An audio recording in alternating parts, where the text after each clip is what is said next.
అబ్బాయిలు కూడా ఫెమినిస్ట్‌లుగా ఉంటేనే సొసైటీ చాలా బావుంటుందని నేను చాలా స్ట్రాంగ్‌గా నమ్ముతాను. అవును, correct me if I am wrong. No, you are not wrong. You are absolutely right. 1000% right. Right.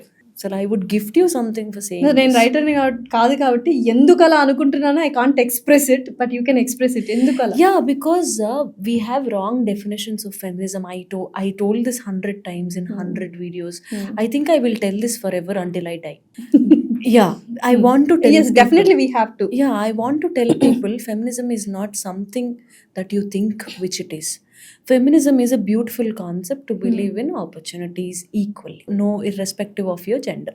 నువ్వు ఆడదానివైనందుకు, నువ్వు మగాడివైనందుకు నీకు అవకాశాలు కోల్పోకూడదు, అవకాశాలు వచ్చి పడకూడదు. నీ సెరిబ్రల్ ఆపర్చునిటీ ఈక్వల్గా నడవాలి. ఇదే డెఫినేషన్, అంతే, వెరీ అంతే. బేసిక్. అండ్ ఇక్కడ నేను కానీ లేకపోతే ఇంకొక ఆడవాళ్ళు కానీ మాకు అవకాశం సరిగ్గా మీకు దొరికినంత దొరకట్లేదు అని మేము వచ్చి మీ దగ్గర ప్రజెంట్ చేస్తున్నాము అంటే అదంతా ఒకప్పుడు ఇప్పుడు ఏం లేదు అని మీరు అనేస్తారు మమ్మల్ని. మీరు అలా అనేస్తున్నారు అంటే మీరు చూస్తున్న సర్కిల్లో మీకు బాగుందేమో, మాకు బాగాలేదు. నాకే బాగాలేదంటే ఎక్కడో పల్లెటూరులో ఉన్న ఆడపిల్లల పరిస్థితి ఏంటి?